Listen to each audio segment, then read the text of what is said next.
A huge amount of Ballon d'Or, a super orange shirt, and a lot of windmills. Crazy. It could only be one country, the Netherlands. Welcome, you've made it. Have you ever stopped to think about which country has the most outstanding football team ever to win the World Cup? Many countries have made it to the World Cup, but have never been able to claim the trophy. But today, we're going to focus on one country in particular, the Netherlands. Throughout the history of the World Cup, football's most anticipated tournament and the most watched sporting event in the world, there has never been a nation that's been so historically good at the game and so close to securing victory and lifting the trophy, but at the same time failed so many times who have ever won it, like the Netherlands.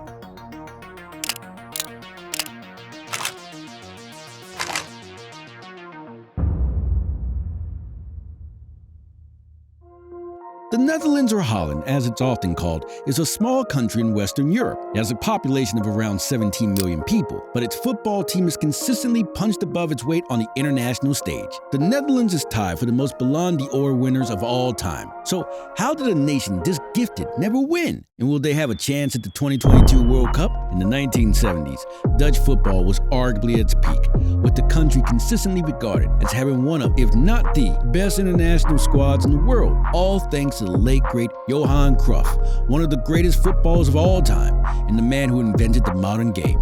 Football is essentially a system in which players can take on the role of another on the pitch, allowing for a more dynamic style of play in an era when players strictly stuck to their positions, played their roles, and played in a very static way. This fluid wave playing was seen as revolutionary back then, as it allowed for more freedom and individual players to shine and make a more significant impact. Despite the numerous grades of his age, it was particularly unanimous that there was no other player in the world as outstanding as Johan Cruyff. The three-time Ballon d'Or winner was incredibly skilled, but he mainly played as a facilitator, but also could score goals all by himself when on equal talent. His touch was divine, his ball control was as reasonable as ever to play. His dribble was smooth and the game's best passers only matched his vision. Yet, despite his appearance, he was one of the fastest players of his time. Even now, it's challenging to find a player that resembles the all-time great.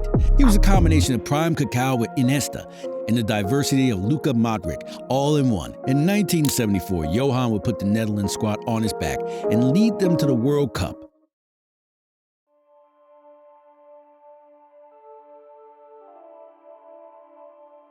One of Oranje top midfielders, who back in 2004 was even named in the 125 greatest living football players of all time by FIFA, ranked the former 64th and 442's greatest 100 all-time players.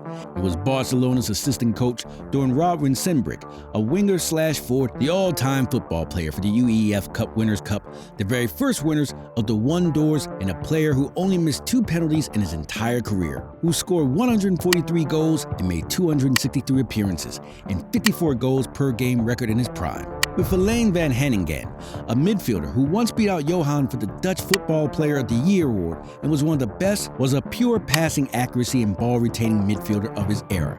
And Ruud Krol, a defender who placed third in the 1979 Ballon d'Or and a former Serie A Player of the Year, who was well known for his ability to win the ball back as well as being one of the best passing defenders in the world. The Netherlands team was pretty stacked up. They would destroy Argentina for nil with Cruyff scoring a brace, humiliate Brazil 2-0 with Cruyff scoring the final goal, and comfortably win against East Germany 2-0 to make it to the last. When they got to the final against Germany, right at the start of the match, Cruyff would make a fantastic run and eventually run inside the box with ease before getting a hard tackle that led to a penalty, which the team panty expert Netskin would easily score and out the Netherlands up 1-0 just in a few minutes of playing. This would knock the win on Johan and made him somewhat slow throughout the games. The Eastern German team was just as strong and scary as the Netherlands, with the likes of Paul Breitner, Franz Beckenbauer, and Gerd Müller. They would mark Johan throughout the match. Former Ballon d'Or runner-up and German Footballer of the Year Paul Breitner would score a penalty in the 21st minute.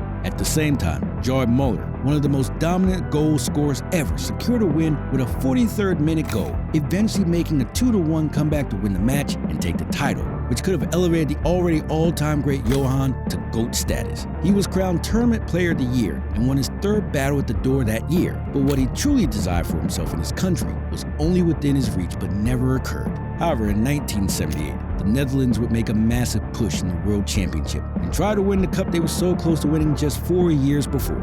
Although Johan had already retired from international duty after helping his country qualify for one more World Cup, the squad remained relatively unchanged from 4 years earlier. The Netherlands would crush countries like Austria 5-1 and defeat one of the favorites, Italy 2-1, before tying defending world champs West Germany 2-2. However, because the World Cup format was based on points rather than a knockout tournament, they would eventually go up to meet the hosts. Argentina advanced to the finals, but with Johan on the field, the Netherlands' defense and midfield couldn't match Argentina's firepower. As the Dutch attempted to equalize and control the contest, Mario Kempes, one of Argentina's most historic players and finest goal scorers of all time, opened up the match 1-0 shortly before halftime. The Netherlands would ultimately score, forcing the match into extra time, and Argentina would achieve 2 more goals, spearheaded by Mario Kempes to win the game 3-1, shattering the hearts of all Holland supporters as they suffered their second consecutive defeat. In the World Cup final, Mario Kempes would go on to win the World Cup Golden Boot and Golden Ball, as well as the Onsider and South American Footballer of the Year award, and is remembered as one of Argentina's all-time heroes by the older generation. In contrast,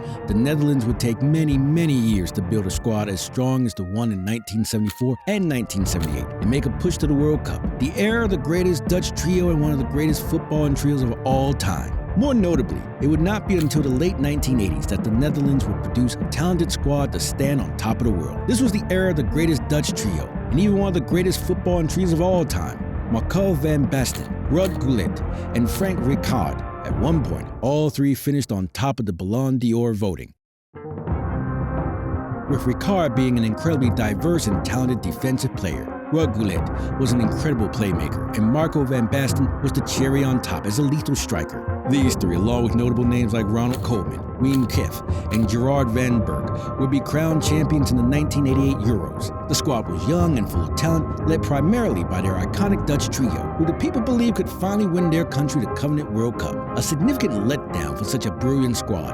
But in 1998, although not as excellent as the Dutch trio-led squad a decade previous, the Netherlands squad had tremendous form and harmony, led by players like Dennis Bergkamp, with Edgar David Mark over Mars Frank, Ronald Dieper, and Patrick Kluivert.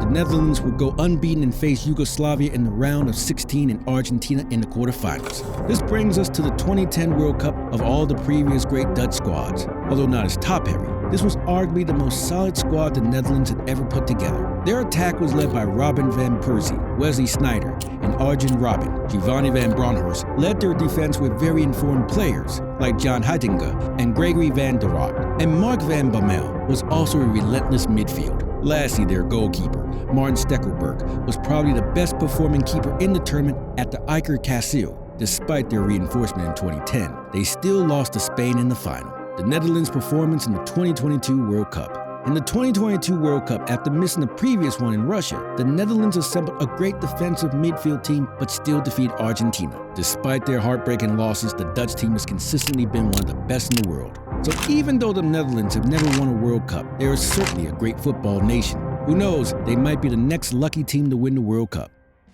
Ever wonder why you can't tell a knock-knock joke to a YouTuber? Because they will ask you to subscribe and hit the bell icon.